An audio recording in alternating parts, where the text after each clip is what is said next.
Sinaga di sini ya punya rencana ya. Jadi ada perubahan yang signifikan gitu ya, luar biasa. Jadi lewat ini juga itu yang tadi dia bilang berapa kali lipat, 10 kali lipat ya. Daerah seperti ini luar biasa seperti itu. Jadi dalam daerah ini juga kita harus ada perubahan. Tapi kalau nggak ada perubahan, ada apa itu pertanyaan seperti itu. Mungkin ada satu dua lah teman kita yang nggak berubah-berubah gitu ya.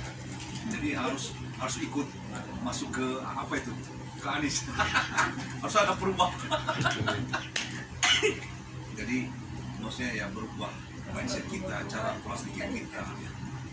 Jadi kalau ada masalah problemnya jangan kita menghindar, kita harus jadi masalah itu tidak terulang, apa istilahnya, tetap aja ada terus ya, ada terus sampai Tuhan nanti memanggil kita masing-masing yang udah selesai. Selagi masih hari ini ada terus ya, hari ini kita selesai, kita bisa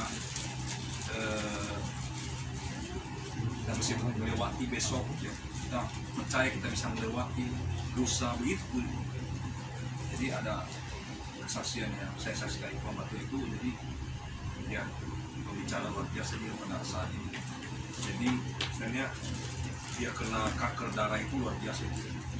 Tapi karena tiap hari dia mengasihi Tuhan, dia hari lepas hari, oh Tuhan terima kasih saya masih hidup, saya bisa bernafas. Jadi setiap hari itu terus, setiap hari terus. Akhirnya pas berapa bulan, 1 bulan di situ di rumah sakit, pas dicek dokter itu semua normal lagi, darah itu luar biasa sudah. Biasanya kalau kanker darah itu udah tinggal tunggu waktunya aja. Kata dokter ini hanya 3 bulan tahannya. Nah, di situ bisa meninggal. Tapi berjadwal karena berjadwal luar biasa. Sebulan Tuhan sembuh aja total. Dan dia sekarang sudah melayani Tuhan. Kakak firman Tuhan yang luar biasa. Ada percayanya. Makanya kita bersyukur banyak wawasan di kesalahan kita bisa firman Tuhan lewat itu juga ya, kesaksian-kesaksian. Jadi setiap kita juga di tempat ini, walaupun kita menurut kita pelayanan saya ini kecil, tapi kalau kita terus setia ya, suatu saat nanti waktu Tuhan yang luar biasa itu pasti Tuhan angkat kita. Tidak ada mustahil bagi Tuhan. Jadi ada hamba Tuhan dia cerita, dia bilang ada waktu itu ada hamba Tuhan, dia WL gitu ya, dia WL. Tuhan baik luar biasa, tapi di dalam hati pikirannya Tuhan nanti anak saya butuh susu apa ya, nggak bisa beli susu gitu seperti itu. Tapi dia terus melayani Tuhan, dia terus jadi WL gitu, terus bertahun-tahun lamanya. Istilahnya miskin lah gitu, tapi dia mengatakan Tuhan Yesus luar biasa. Dia melayani Tuhan itu dengan semangat, dengan sukacita. Ya, kalau dia pikirannya ekonomi mah aduh udah hancur aja. Anaknya bayi katanya, aduh gimana buat susu mulai saya seperti itu. Tapi dia terus optimis ya, melayani Tuhan, pekerjaan Tuhan kau baik, dia baik hati, dia tidak melayani Tuhan. Tuhan terus melayani pekerjaan Tuhan. Dan akhirnya suatu saat ada yang kita tidak tahu, mungkin ketemu sama orang yang punya usaha, dikasih pekerjaan, bahwa pekerjaan itu juga dia tidak bisa melakukan itu, tapi ya itu karena Tuhan bisa dia kerjakan, dan akhirnya dia jadi pengusaha besar. Itu luar biasa.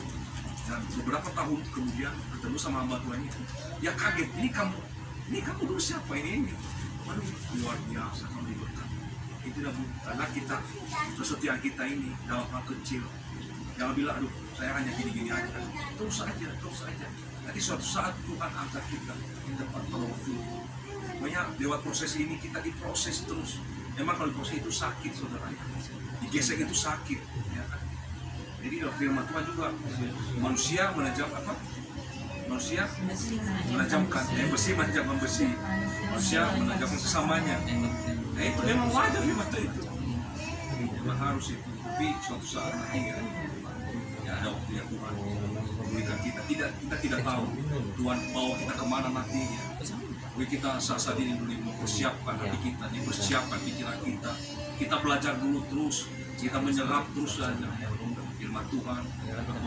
Nanti suatu saat Tuhan bawa kita ke kota atau ke kampung lain yang lain lagi, ke daerah lain, Pak, kita sudah dilengkapi, sudah dipersiapkan ya, apa yang kita pelajari tempat ini bertahun-tahun ya, nanti suatu saat muncul itu, suatu saat itu akan muncul ya. Apa yang kita kerjakan di tempat ini nanti Tuhan ingatkan lagi, Roh Kudus ingatkan lagi kita. Itu makanya tidak ada mustahil, makanya terus saja maju bersama Tuhan saja.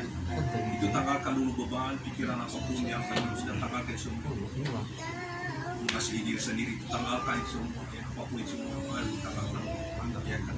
Dan kita selalu mengucap syukur kalau sedang apapun yang terjadi dalam kehidupan kita saat ini kita bisa melewati ya. Nggak terasa saudara, sekarang sudah tanggal 21 ya, hari ini berapa hari? 21 hari ini kita bisa melewati tahun 2023 ini dengan sukacita. Bukan karena kuat kita sih ya, saya melihat karena kuat Yesus bersama-sama dengan kita, karena Roh Kudus yang menyertai kita senantiasa. Walaupun banyak tantangan kita, hidup kita ini ya, baik dalam pekerjaan, dalam keluarga, ya kan, dalam ekonomi, tapi selalu buka jalan, ya, selalu buka jalan. Saat ada jalan, ada jalan ya kan. Seperti keluarga Bapak Lau, Mama Lau. Saya tahu ya kehidupan mereka waktu itu sebelum, dan mereka luar biasa lah saat ini bisa menyolok-nyolokkan anak. Coba kalau dipikirkan bayar besar berapa masuk yang besar waktu itu berapa itu ya kan. Tapi sebelumnya waduh kerjanya gimana gitu ya kan, waduh makan aja susah, bayar kontrakannya susah seperti itu. Sampai berapa bulan nggak bayar ya, Mama Raul ya, seperti itu dulu kan. Bayar sih, saya nggak pernah bayar. Oh bayar. Cuman ya apa namanya, nunggak 2 bulan. Nah kayak gitu, nunggak kayak gitu. Sebulan ini nunggak sampai 2 bulan. Jadi memang sakit gitu ya. Ya dengan proses itu, proses terus. Waktu di kontrak di rumah keluarga gitu. Rumah keluarga yang ini mama cuma sendiri. Jadi kita harus mengingat kebaikan-kebaikan Tuhan itu. Oh, iya. Jadi kita mengingat kayak Yesaya dulu lah ya, itu belum seberapa dibanding sebelum di apa, nggak seberapa dengan Pak Yesaya. Dia bilang kan 13 tahun 14 kali pindah kontrak. Ya kan, itu luar biasa. Berarti 1 tahun itu ada yang 2 kali pindah kontrak kan ya. Terus sampai